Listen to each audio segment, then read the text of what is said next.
بسم اللہ الرحمن الرحیم۔ کچھ عرصے پہلے میں نے ایک ویڈیو بنائی تھی اور اس کے اندر میں نے ایک باقاعدہ فیکٹ اینڈ فگرز کے ساتھ، پروف کے ساتھ یہ بتایا تھا کہ پاکستان کے جو نوجوان نسل ہے یا یوتھ ہے وہ کیوں چھوڑ کے جا رہی ہے۔ میں نے سال بھی بتایا تھا، 23 میں، 24 میں کتنے گئے، 25 میں کتنے گئے، اور یہ ایک قصہ کافی اچھا۔ اس کے ریزنز جو ہیں وہ حکومتی ادارے جو ہیں ان کی جو سچویشن کچھ اور ہے، وہ کلیم کچھ اور کرتے ہیں، فیکٹس اینڈ فگرز کچھ اور کہتے ہیں۔ ہم لیٹ سپوز کہ میں بات کرتا ہوں regarding stock exchange. Stock exchange وہ ہے جو ایسا غبارہ، ہوا کا غبارہ، اس میں ہوا بھری جا رہے ہیں اور وہ پھولتا جا رہا ہے، اور اس کا کوئی ایفیکٹ اکانومی پہ کچھ نظر نہیں آ رہا، بٹ نظر آ رہا ہے کہ وہ ایک غبارہ ہے جو پھولتا جا رہا ہے۔ بٹ یہ کویشچن آتا ہے، آپ کا ہر ادارہ ڈریگ ہوا پڑا ہے، چاہے وہ عدلیہ ہو یا پھر وابڈا کا ادارہ، ہم اس پہ تنقید کرتے ہیں، اس پہ بات کرتے ہیں، سارا کچھ۔ اور ابھی کل ایک رپورٹ آئی کہ جی پاکستان کو ایک انسٹیٹیوشنل ہے جو ریٹنگ دیتا ہے کہ سیکنڈ گروئنگ اکانومی کہا گیا ہے، بٹ میں اس سے ڈس ایگری اس لیے کرتا ہوں، فیکٹس اور فگر کچھ اور بول رہے ہوتے ہیں، ٹھیک ہے، اور جو کلیم ہے، جو دعوے ہیں، وہ کچھ اور بول رہے ہوتے ہیں۔ میں نے ایک لسٹ بنائی ہے جس کی بابت کے نمبر آف کمپنیز جو تھی، جو ٹاپ کی کمپنیز تھی ورلڈ کی، وہ پاکستان چھوڑ کے جا چکی ہیں۔ ود ان 1 month 4 بڑی کمپنیز جو ہیں وہ پاکستان چھوڑ کے چلی گئی ہیں یا انہوں نے اپنا آپریشن بند کر دیا۔ اچھا، وہ لسٹ اگر میں پڑھنا شروع کروں یا بتانا شروع کروں تو وہ ایک لمبا چوڑا ٹاپک ہے اور لمبی چوڑی لسٹ ہے، لیکن کچھ چند ایک جو ہیں، مائکروسافٹ گیا، گل احمد نے اپنا ایکسپورٹ کا جو بزنس تھا وہ بند کر دیا، کریم گئی، اوبر گئی، سیمنز ٹیکنالوجیز تھی وہ گئی، شیل گیا، ٹوٹل گیا، ٹیلی نور گیا، سنوفی ایک انسٹیٹیوشن تھا وہ گیا، فائزر گیا، ٹھیک ہے، اس کے بعد Honda, Millat tractor, Suzuki motor, Nishat Chunian, Indus motors, ٹھیک ہے، اور جی ایس کے پروڈکشنز، ٹھیک ہے۔ یہ ایک لمبی چوڑی ٹیکسٹائل انڈسٹری جو ہے 50% کم ہوگی، گندم کا جو کسان تھا، کسان رول گیا، کسان کے ساتھ جو ہوا پچھلی بار، ٹھیک ہے۔ یہ وہ چیزیں ہیں، ابھی جیلڈ کا آ گیا، وہ چھوڑ کے چلی گئی۔ تو یہ ایک لمبی چوڑی لسٹ ہے۔ ود ان 4 year، یہ جو جب سے یہ رجیم چینج ہوا ہے تب سے لے کے آج تک یہ جو سچویشن چل رہی ہیں، اور آپ کی جو 50% جو آبادی ہے وہ آپ کے نا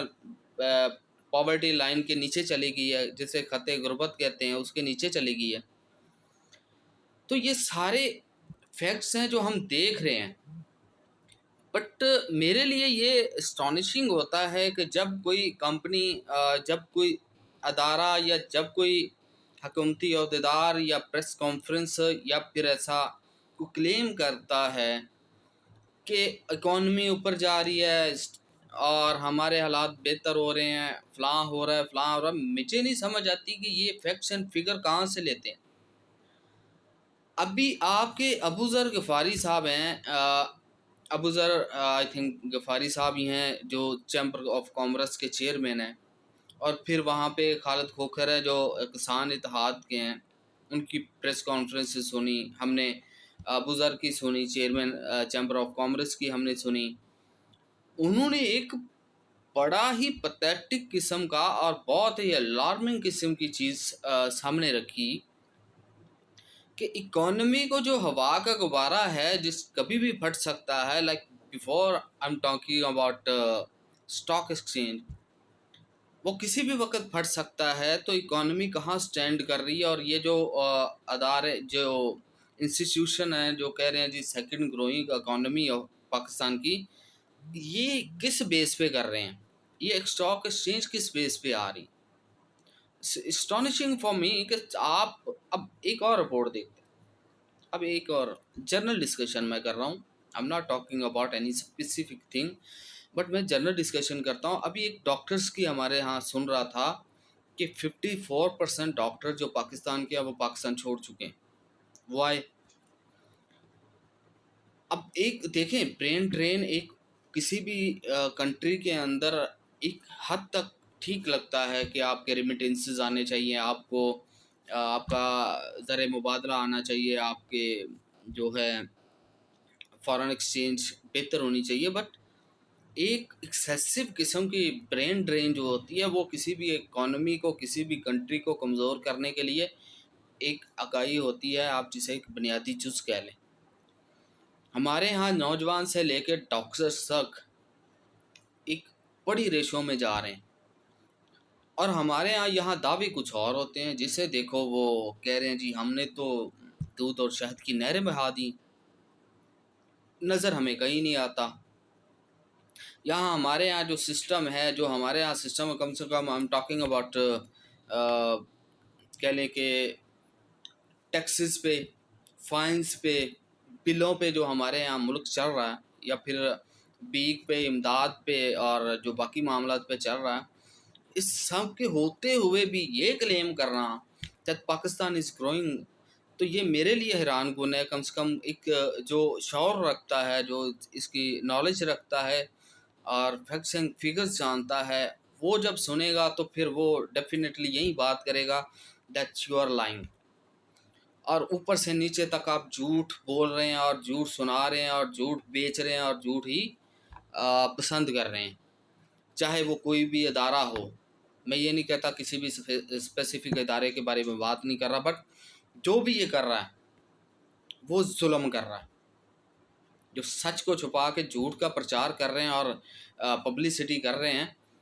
ٹھیک ہے، یہ پروپوگنڈا نہیں ہے، یہ قوم کو ڈریگ کرنے والی ہے. پروپوگنڈا ایک حد تک چلتا ہے، ٹھیک ہے، ایک لمٹ تک پروپوگنڈا چلتا ہے، لیکن آپ نے تو پروپوگنڈے کی طرح قوم کو اس جگہ پہ لا کے کھڑا کر دیا ہوا ہے کہ اب اس کے پاس آپشن ہی کوئی نہیں ہے. ٹھیک ہے، مرے یا مار کے چھوڑے، بس بات ختم. تو یہ کچھ چیزیں ایسی ہیں جن کو آپ نے دیکھنا ہے،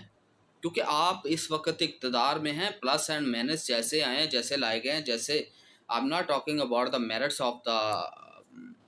الیکشن اور وٹس ایور، سب کو پتہ ہے کیا ہے، بٹ اگر آپ اس وقت اقتدار میں ہیں تو یہ آپ کی ذمہ داری ہے کہ قوم کے سامنے سچ لائیں کہ پاکستان اس وقت کہاں کھڑا ہے، اور پاکستان سے لوگ جا کیوں رہے ہیں، ڈاکٹرز کیوں جا رہے ہیں، ادارے کیوں جا رہے ہیں، یہ جو کمپنیز ہیں وہ کیوں چھوڑ کے جا رہی ہیں. کچھ تو ہے ان کے پیچھے. سوچیں، اگر آپ کی پوری پاکستان سے اگر کمپنیز چلی جاتی ہیں اور آپ کے پاس پیچھے بچتا نہیں تو نوکریاں کہاں سے دیں گے؟ ایجوکیشن کا پرپس کیا ہے؟ یہیں پرائیویٹ سیکٹرز جو ہیں جو نوکریز دیتے ہیں، پیدا کرتے ہیں. آپ کے پاس تو گورنمنٹ میں کتنی ہیں، اور گورنمنٹ میں تو آپ ریٹائرڈ کو لا کے دوبارہ ہمارے سر پہ بٹھا دیتے ہیں. کسی ایک ادارے سے ریٹائرڈ ہوا، اس کو دوسرے میں لگا دیا، اور باقی جائے باڑ میں. تو یہ کہاں سے پوری کرنی